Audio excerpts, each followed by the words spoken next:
Hey everyone, Jenny Lee and Angie here, the Nourish Your True Self duo. We thought we'd pop on today and talk a little bit about coping with the holidays. I You can't believe betcha. it's already December 9th. Yeah. And It so, sneaks up. yeah, it does sneak up on us. And so we thought we haven't really done a talk about coping with the holidays. And so here we are. Nice to see Yeah, you, everyone. absolutely. We get a lot of comments. I would say probably this week we've had a lot of I know it's coming up. These are the worries that I have. What can I do? We thought it would be good to come on here and give you three things that we very frequently tell our clients when you're worried or dreading the comments that come with whether they're body comments or whether they're comments about what's on your plate. There are three really nice techniques that are polite and relatively easy, and you can practice them so you can feel confident about it. Yeah. And so we want to talk to you about three ways that you can redirect diet culture talk. And so when I say diet culture talk, talking comments made about your food you're eating, food that's being served, or your body. And those three things that we're going to talk about with you briefly right now are pivoting, calling it out, and creating a boundary. Awesome. So I would love to do a little example of pivot, if Please. you don't mind Yes, playing with please me, do. Jenny Lee. I'll be the receiver. You comment on my plate. Oh, wow. Angie, that's a lot of turkey on your plate. Are you sure you're going to be able to eat that all? Oh, have you seen this new show Wednesday that everybody's talking about? That was really well done, Angie.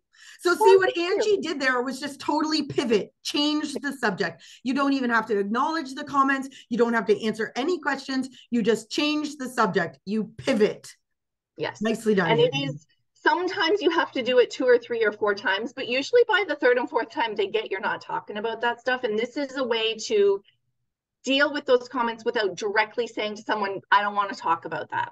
There's a second way, very quickly, I'm just going to add if you're standing up, if it's not supper time, you're not sitting down, you can actually say, oh, gee, it looks like you've gained weight. And that's called creating space. So, actually, there's the fourth one, Oh, creating space, creating physical space. And so you can just walk away from those just walk comments. away. Yeah. And we know these things can sometimes be difficult. We're not getting into it all today. That might feel rude. And so then don't pick that one. Pick one of the other three that we're going to chat to you about. The I guess second or third one is calling it out.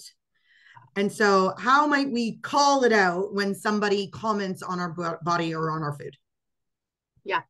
So there's a few ways to do this. Oftentimes it's very much I often will say something like, gosh, there's so many more interesting things to talk about than calories and what we're eating and what our body size is. How is your family? How are you doing with work? What is something that's real that we can talk about? Yeah, which was really lovely example, Angie. Again, you're not ignoring, but you don't have to answer the question. You don't have to acknowledge the conversation.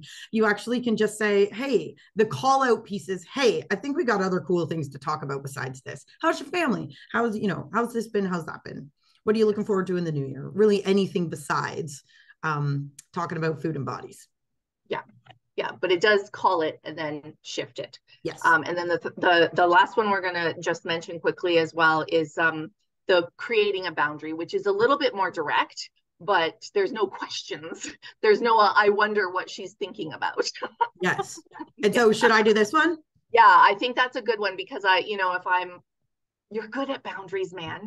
There's a lot of boundary talk too going on. And so the boundary, it is a little bit more direct, but it's please don't comment on my body or the food on my plate. It makes me feel uncomfortable.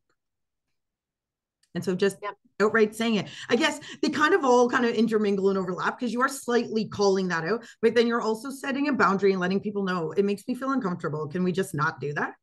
And inviting people not to. And what would be really lovely is if you're able to practice some of these things, feel good about doing it. And who knows, it might ripple out beyond the holiday season. Wouldn't that be neat? Yes, any of these work at any time, not just December. Not just December, but we thought it might be helpful to come on and talk about that because lots of people get worried about family dinners and people commenting on their bodies or what they're eating or what's on the table. And so hopefully we've given you some examples that you might be able to use over this holiday season to help you respond to diet talk at your gatherings. I guess with that, we say happy holidays. Yay. Check you later, Gators.